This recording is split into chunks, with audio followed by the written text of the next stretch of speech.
Welcome to Creepy and Geeky. I'm your host, Robert, and on today's episode, I'm talking to cinematographer Clayton Moore about his upcoming movie, Bodycam. Welcome to the show, Clayton. Thank you for having me. Good to be here. Yeah, thank you for coming on.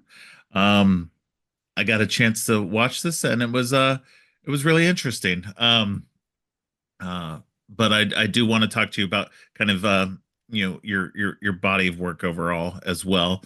Um, and also, kind of to start off with this is how did you get into cinematography of all things? Man, it's kind of a long story, but I'll try and keep it short and sweet. The thing with the film business and specifically like camera department is there's never one same path to get where you're trying to go, right? So I started off, growing up in high school and stuff. I grew up on all the great movies of the 80s and stuff, and I just fell in love with the storytelling of it. Um, but I never really considered that you could actually make a career out of it.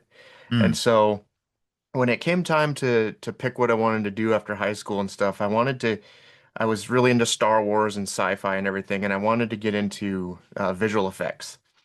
And okay. so I wanted to kind of work for an ILM or some sort of a post house like that. Um, but I quickly realized that I didn't really love sitting in front of a computer all day. And so I went to college, came back home and was trying to figure out what my next steps would be. And an uncle of mine worked at a television news station. And so he said, "Hey, we have a job for a photojournalist. You'd get to go around and shoot stuff and learn how to use a camera and everything." And so I took the job, and that kind of made me fall in love with visual storytelling. And it kind of was history from there. I worked my way up through a news journalism side of things and then transitioned over to production and then eventually the goal was always movies, of course, because I All love right. movies. And so eventually I got there and just a long kind of meandering path. But looking back, like all that stuff I did before still influences my work. So it was well worth the journey, I guess you could say. That's cool. Yeah. No, that's really really cool. Do you live in like California where a lot of that stuff is, or is it just, you know, because movies don't got to be made in California, of course, but it's just that seems to be typically where people gravitate towards. Yeah, we're seeing a shift away from LA, I think. Yeah. And I do not live in LA. Okay. I never have. I did want to at one point, but I love going out there. I love to visit, but I found that every time I went out there, there was just this manic energy that just it didn't vibe with me. And Right. so. Of course, it's cool to go out there and experience and see all the sights and all the old studios and stuff, but it just wasn't my speed. I actually live in Las Vegas, Okay. which I guess could be a whole different speed on its own, right? Yeah. But I mean, Vegas has been good to me. I'm close to LA if I need to go out there for a project or Right. something. But I would say I'm kind of proof that you don't need to live in LA anymore. Yeah. And with the tax incentives and everything going on in all the other states, it's making it really affordable and attractive to seek shooting in other states. And I know it's Right. causing a big upheaval and a lot of problems in LA because a lot of that's moving away Right. and not trying to like contribute to that per se, but Right. if you can shoot over here and it works for your story and your movie and your crew and everything, then why not? Yeah. So no, no. Long answer short, I live in Las Vegas, and that's how I met Brandon Christensen, my Yeah. collaborator on this film and four feature films together now. So Yeah. Well, that transitions right into my next question is about your work with Brandon Christensen. You seem to have found a creative partnership that seems to be working real well for you. Because you had a couple of movies before that, but you seem to largely be working with just him now. Is it a creative partnership? I mean, obviously, you find it, meaningful, at least for the last few movies. Is it something that you're probably likely to continue with? Absolutely. We haven't had any of those big blowout fights at all yet. So far so good. Me and Brandon go way back. We worked on a lot of commercial projects together when he was just getting started. I shot several of his short films when he was just getting started there too. And I mean, I'm very proud of him. He's really worked his way up the ladder, and I've been really lucky that he's taken me along for the ride, so to speak. But we have reached a point now. We've done 4 films together. Um, and we just, we have a shorthand. We know what each other likes. We know what each other doesn't like. And we just vibe really well together. And it's a very inspiring, collaborative relationship that I thrive on. And Right. so anytime Brandon has something come up, I will jump at the chance to go work with him. Yeah, I've watched three of the four of the movies. I didn't get to see The Puppet Man, but I did watch was it Superhost, and Night of the Reaper, as well as Bodycam. Thank you. Um, yeah. I wanted to kind of get get a sense of your cinematography in terms of, because Bodycam is very definitely a found footage movie, and I want to talk about how you filmed that. But also, like, then taking, because that was the first one I saw, and then I went back and watched Superhost and then Night of the Reaper, um, because I wanted to get a sense of what your, I guess, quote unquote traditional filmmaking was, um, and see about, how you did your shots and everything. Um, and I think that it definitely, from what I could tell, um definitely feels like you can see the evolution in even in your work, in terms of just, I don't know, by Night of the Reaper, um like, at least in terms of the straight ahead, traditional cinematography, that your shots were, um just even, like, I guess maybe it's the collaboration and everything between you guys, is that the storytelling seems to be even better by this point than it did even in Superhost, which I think was still really well done. You can see the growth, of that collaboration getting better. So That's really good to hear, and I appreciate you noticing that, because I do feel the same way. Every time we work together, we both grow and improve our skill set, and we level up, so to speak. And so yeah, we like a lot of old school traditional dolly tripod, yeah, motivated camera movement when it's necessary or motivated by the story. But we're suckers for a big locked off wide shot, yeah, And those are so great. I think that helps stand apart too, because I think for a while there people have been kind of just locked into like close up, medium, over. And Hmm. so every time we get into a scene like that where it's like two people talking, Brandon and I are always trying to discuss, well, how can we shoot this a little different and not just fall into that like over, kind of pattern that's very easy to fall into, and especially if you're running up against the clock and you just need to get the scene done. Yeah. Um, so we always try and put a little extra spice on things if we can.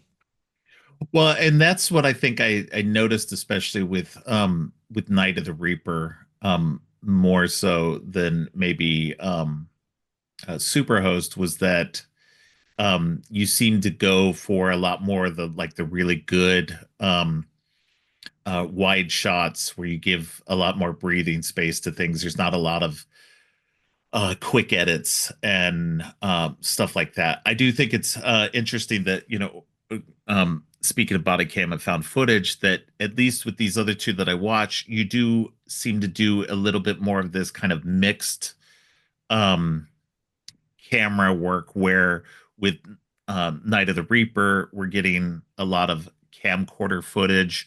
And then also the same with Superhost, where it's a lot because it's, people who are content creators, that they are doing a lot of, handheld camera work as well. So you do a lot of this um almost kind of found footage style in those earlier movies that kind of builds to what you do in body cam. So I found that interesting. And again, I haven't seen the Puppet Man. Is that also incorporated into that as well? Yeah, it's that's actually been a running theme kind of in all of Brandon's movies is there is Okay. found footage elements in each of them, whether it's just someone on a cell phone, a Yeah. security camera, like you said. Um, so yeah, it's kind of been working our way up to body cam where it is just a full-on found Right. footage type, and it puts the genre on its head really. Because I Yeah. mean, once body cam starts, it doesn't stop. And No. it, I Yeah. mean, it's a crazy movie, and Yeah. it was a departure for me. It was a departure for Brandon, and it's the results speak for itself, I think, because it really stands out, and it's just a crazy roller coaster from the get-go, you know. But yeah, Yeah. that found footage type of element has always been kind of in the background of all the other movies. Right. Yeah. Yeah, I noticed that as I was watching them, I was like, "Oh, this is really interesting that you guys are incorporating this aspect to it, rather than like, and I mean, obviously the other movies are more traditional style with those found footagey elements to them. Um, but yeah, let's go ahead and talk about Bodycam because leading up to all of this is now Bodycam is about to come out March 13th, and it's definitely two cops, and it's just all their body cam footage the entire time. um and one would assume that you guys just strap cameras to the actors and just let them go, but I'm assuming that's actually not the case since you're the cinematographer, and you're probably in control of the cameras a lot more than we think. So, and probably a lot more than, it's probably closer to what actually happens in most found footage other than the real, you know um uh super low budget type of stuff. So go ahead and talk about that. Okay, so this film was very uh run and gun. It literally, like you said, it literally was strapping the cameras to the actors. Oh, Now okay. it wasn't just as simple as hit and record and going. Okay. Right. There was a pre-production process leading up to shooting where we had to figure out the original plan was that we did want to have a body cam on each actor. And so what we actually did was we had 3D printed cases for to put a GoPro in. The whole movie's on Right. GoPro, by the way. Right. Yeah. Um, and so that was a whole challenge in itself. Was like we shot a lot of tests, so where we could dial in our best settings and just push that camera as much as we could. And honestly, like I've seen the film on a couple different screenings in theatrical, and it looks incredible.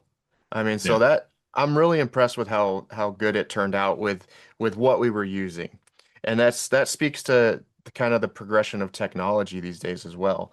I'm not going to discount my work on it either because it does have to do with Yeah. a lot of the exposure and the staging and all the elements just came together. But back to my original point, we were going to have these original 3D printed cases on the actors with the GoPros hidden inside. Now, we didn't really get these until like a day or two before we started shooting, and we discovered that they weren't going to work. They were Oh too no. heavy, too big. They didn't look right. So we pivoted at kind of the last moment and said, "All right, we're going to shoot this single camera." And I think that actually worked out better because it allowed us to monitor one camera at a time. It allowed us to block the scenes like we normally would on a normal movie where we could actually stage and block things in order to see the action from the best angle. Um, and it helped us slow down a bit and just approach it not as a just a quick off the cuff type of thing, but more as a traditional production. Um, but yeah, there was a lot of engineering that went into setting up the camera rig for the actors, And what made it fast, or my job was that anytime I approach a project, I want the camera work to be invisible. Now, that's kind of Yeah. hard when the entire film is shot on a body cam, and that's kind of the whole shtick of the movie.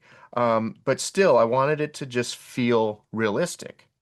And so there's not a lot of lighting in the movie. It's mostly lit with flashlights. There are some scenes where we did go in and add some additional lighting, and I definitely had to step up for that stuff. But really, it was one of the most down and dirty shoots we've ever done. And I give a lot of credit to the actors because they had to adjust a lot of their performance in order to operate the camera, which was on their chest. And being that it was a small little GoPro made it a lot easier, I think. We certainly could have scaled up and gone with like a bigger kind of a DSLR size or something and maybe gotten a little bit extra quality. But there was always that conversation and that thought in the back of my mind that as the cinematographer, I want this to be um, as effortless for them as possible because they're already Right. going to be encumbered with this rig. I want it to be as easy for the actors as possible so they don't have to think about that too much and they can perform. And I think we really found a nice balance there. Yeah. Yeah, you want to go for more of the authentic feeling for it too. I just literally watched a TV show like last week where they were they were doing stuff that was supposedly on body cam, but it was literally like the POV was from the person's face. Like they were turning to look at something. I was like, that's not even realistic. The body cam wouldn't move with the face. And so I was just like, it was just so silly. So and I appreciate that for what you guys were doing in that you guys literally just strapped it on there and everything. And I think that goes into what really people miss out on what a cinematographer does. You're not just a camera holder. You're doing you're trying to get the best lights and the best angles, and it's a lot more involved than that. And especially when you're working with the director specifically. I mean, you guys are doing storyboards and getting stuff done, the shot lists and everything else set up way in advance to get these things in the right way. And I find that always to be a fascinating process, especially if you've got a truly collaborative relationship like you and Brandon have. And it makes the final product, I think, a lot better in the end um, than stuff that's just people who work together but maybe don't have that same fluidity in their relationship. Yeah, and not only that, but there was intention there from the beginning, and so Yeah. that can make or break everything. Um, Brandon's vision was very clear from the beginning. Like this is all found footage only. It's all the body cam.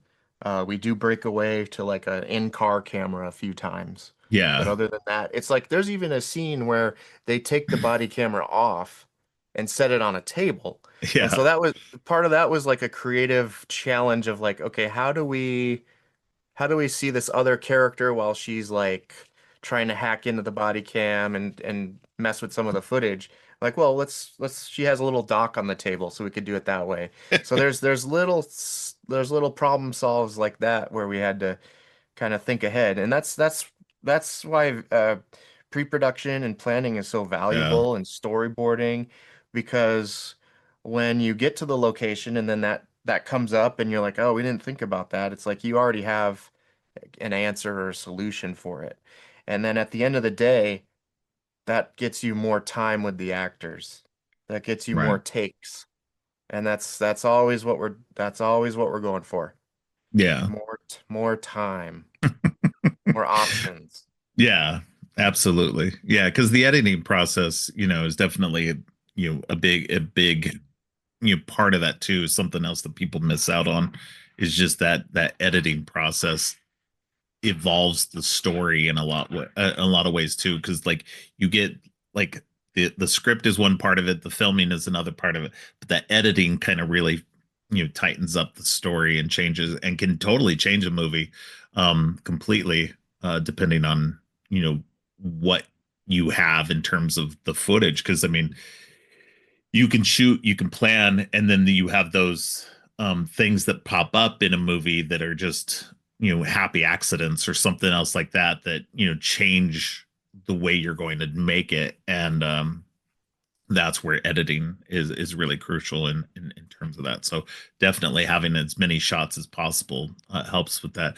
And I'm guessing with, digital filmmaking these days, it makes it even easier than, than shooting on traditional film used to be, for sure.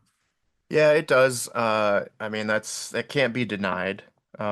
It's something that we try to still keep a discipline about. Yeah, Because a lot of times with digital, it's like, oh, we have this memory card, we can shoot 4 hours straight. Um, so you can get carried away in that sense. But even on our traditional type of films, narrative stuff, we try and we slate, we do everything we try and do it the proper way, because it does help you slow down and just pace yourself and say, okay, it kind of gives a little more value to each take that you do, right. rather than just, oh, keep rolling, keep rolling. But at the same time, if you're really in the moment and your actor's there, it's nice to have that option, Yeah, you know. yeah. So You're not running out of film, yeah, so so yeah, there's there's positives and negatives to that, like right. anything else. No, absolutely. So you guys have done a lot of work with Shudder releasing, I think, all four of these of your last movies. Um, that's seems like a relationship that seems to be very good for you guys. Is that something you guys are going to continue to have with them as well?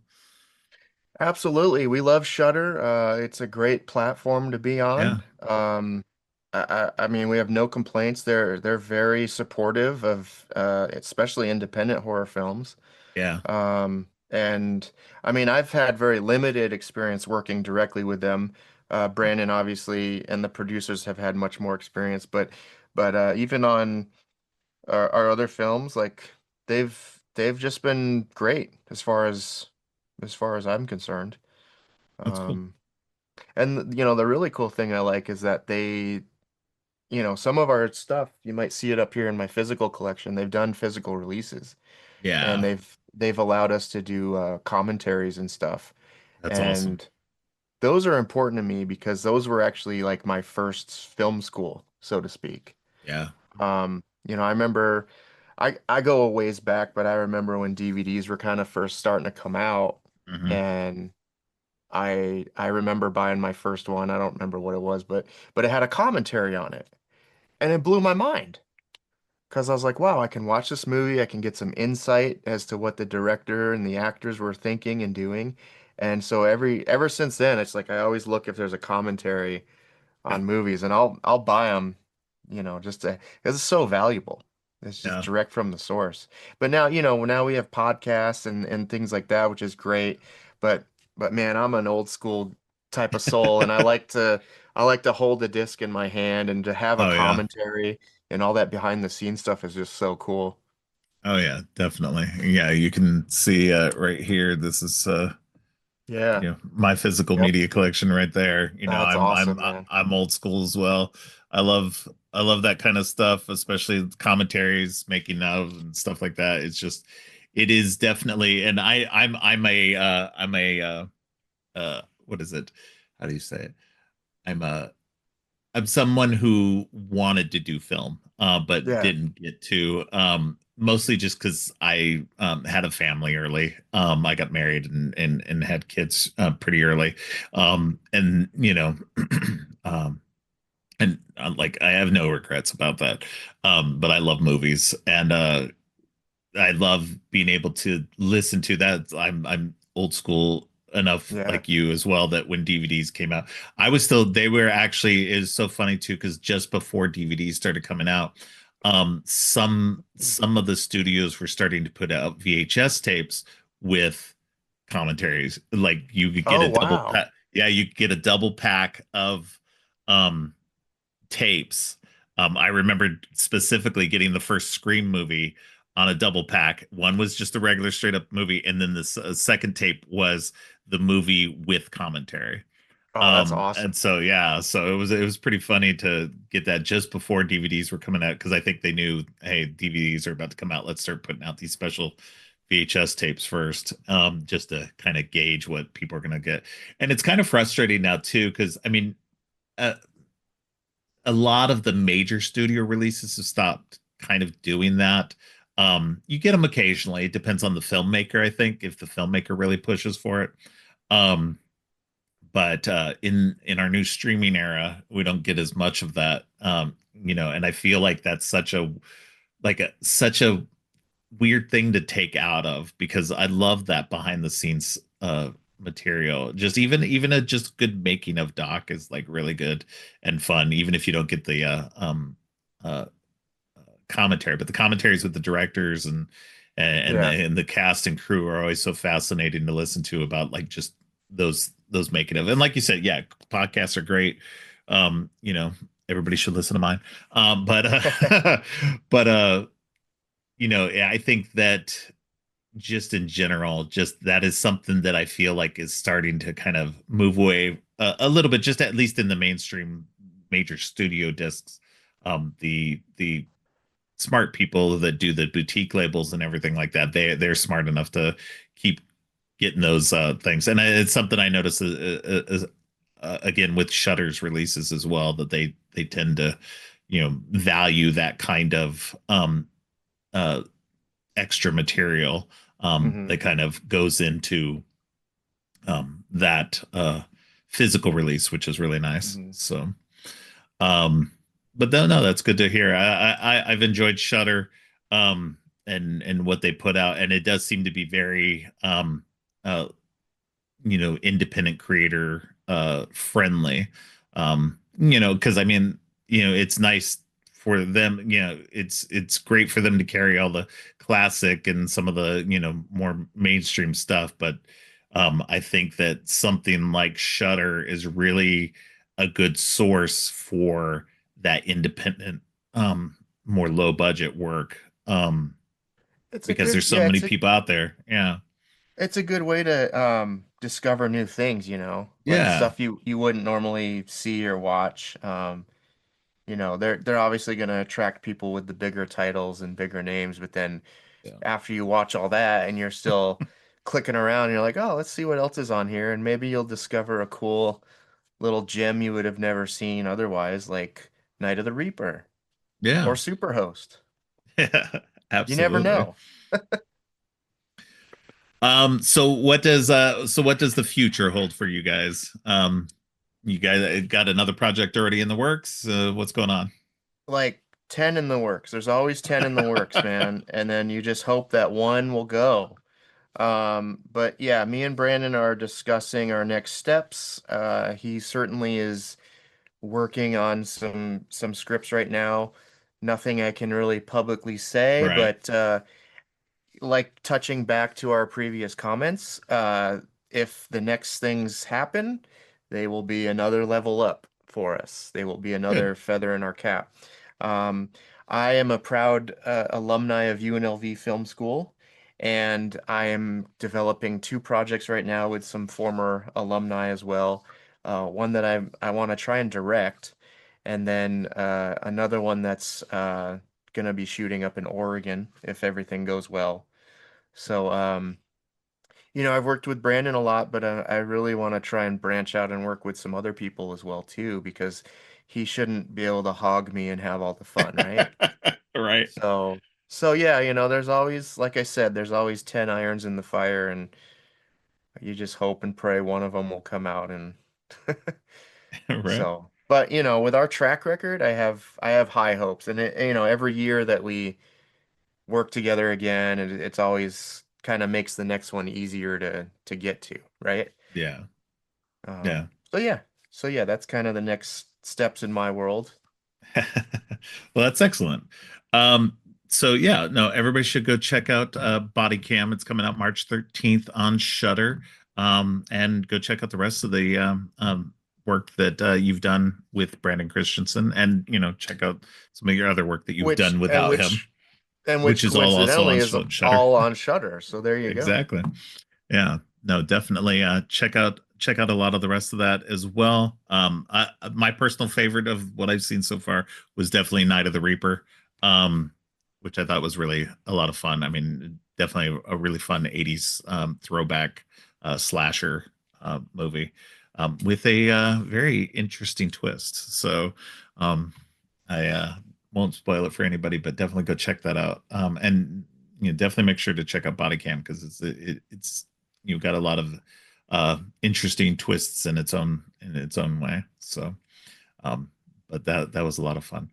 Um, is there anything that you wanted to say about your work or anything about Bodycam specifically that I didn't ask you about that you'd like to say? I just want to say overall that Bodycam was a very special experience because it was a passion project through and through. We shot the film in 12 days. It was all overnights.